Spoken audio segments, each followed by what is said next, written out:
There are moments in life when everything you thought you knew becomes a lie. when the animals you loved, the creatures you dedicated your existence to protecting, turn into the very thing that ends you. Helen Schofield believed. She understood tigers. She believed in the bond between human and beast. She Believed that respect, routine, and years of experience could keep her safe. She was wrong. And on one ordinary morning in the place she called her second home, Helen would learn the oldest truth in nature.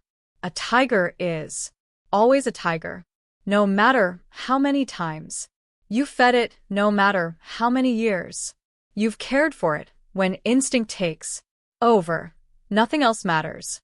This is the story of a woman who gave her life to the wild and how the wild took it back in the most brutal way imaginable. Helen Didn't see it coming. She didn't hear the padded footsteps behind her. She Didn't feel the hot breath on her neck until it was already too late. By the time her mind registered the danger, 400 lb of muscle and fury were already upon her. The tiger's jaws clamped down. Her scream echoed through the enclosure, bouncing off concrete walls that suddenly felt like a tomb. Blood pulled beneath her as she fought to stay conscious, fought to stay alive. But this wasn't a fight she could win. The tiger wasn't letting go. And the steel doors that were supposed to keep danger contained had now become the walls of her prison. Helen was alone, trapped, dying, and there was nothing anyone could do to save her. Helen Schofield wasn't born into the world of zoos and wild animals. She was a small-town girl from the English countryside, raised in a modest home where dreams were practical and ambitions were kept in check. But Helen was different. Even as a child, she didn't want dolls or dresses. She wanted to be outside, chasing butterflies, catching frogs, rescuing injured birds from the garden. Her parents would find her in the backyard at sunset, mud on her knees, a makeshift bandage wrapped around a sparrow's broken wing. She cried when animals died. She celebrated when they healed. For Helen, animals weren't just creatures. They were souls. They were worth saving.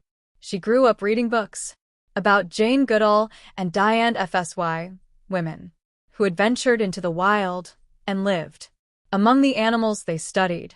Helen wanted that life. She wanted to matter. She wanted to make a difference. So when she turned 18, she didn't apply to universities for business or law. She enrolled in a wildlife conservation program. Her parents worried. They thought it was a phase, something she'd outgrow once reality set in. But Helen never wavered. She spent her early 20s working at animal sanctuaries, volunteering at rescue centers, learning everything she could about animal behavior, veterinary care, and habitat management. She worked long hours for little pay. She cleaned enclosures, prepared meals, assisted with medical procedures. It wasn't glamorous. It was exhausting, but Helen loved every minute of it. Eventually, her dedication paid off. She was hired as a junior zookeeper at a regional zoo in South Cumbria. It wasn't a massive facility, but it was respected. It housed lions, bears, monkeys, reptiles, and a small collection of big cats. Helen was assigned to the carnivore section. She worked with wolves first, then leopards, and finally tigers. The tigers were her favorite. She admired their power, their grace, the way they moved with a confidence that bordered on arrogance. She respected them. She studied their body language, learned their routines, memorized their moods.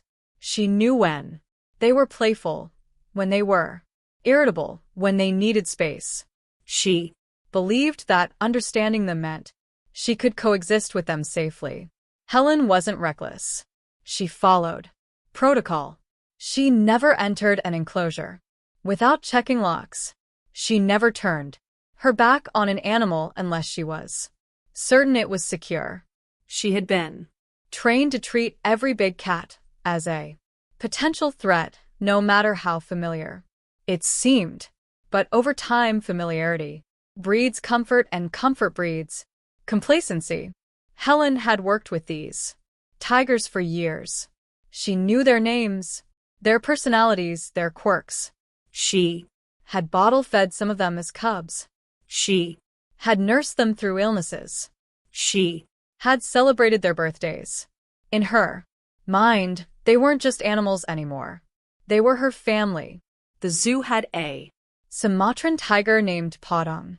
He was a Magnificent creature, sleek and powerful, with piercing amber eyes that seemed to look straight through you. Padang had been born in captivity, raised by humans conditioned to the rhythms of zoo life. He had never hunted in the wild. He had never killed to survive. But that didn't mean the instinct wasn't there. Deep in his DNA, coded into every fiber of his being, Padang was a predator, and predators, don't forget, Sumatran tigers are among the smallest of the tiger subspecies. But don't let the word small fool you. Males can weigh up to 300 pounds with jaws capable of crushing bone and claws that can disembowel prey in seconds. They are solitary hunters, ambush predators that rely on stealth and explosive power. in The wild, they stalk their prey, silently, waiting for the perfect moment. to strike. They go for the neck, the throat, the spine. They kill quickly, efficiently, without mercy. Padang was born in a zoo in Europe and transferred to South Cumbria as part of a breeding program. He was 6 years old when Helen started working closely with him. He Seemed calm, almost docile compared to the other tigers. He didn't pace his enclosure obsessively. He didn't roar at visitors. He ate his meals without aggression. To the untrained eye, Pudang seemed tame, but Helen knew better, or at least she thought she did. There were protocols in place to prevent accidents. Keepers were never supposed to be in the same space as a big cat, unless the animal was secured behind a barrier. Enclosures had multiple gates, fail-safes, locks that required 2 people to open. Feeding was done through slots. Cleaning was done only after the animal had been moved to a separate holding area. The rules existed for a reason. They had been written in blood, learned from past tragedies at other zoos around the world. But rules have a way of bending when people get comfortable. Helen had worked at the zoo for over a decade. She had thousands of hours of experience. She had trained new keepers, mentored volunteers, given educational talks to school groups. She Was trusted. She was respected. and Maybe, just maybe, she had started to believe that the rules didn't apply to her the way they applied to others. There had been small incidents over the years. Nothing catastrophic, but warning signs nonetheless. A swipe from a leopard that just barely missed her. hand A bear that lunged at the glass when she walked by. A monkey that bit a colleague during a routine health check. These things happened in zoos. Animals were unpredictable, but Helen always brushed them off. She believed that if you respected the animals, if you understood them, you could minimize the risk. She believed that accidents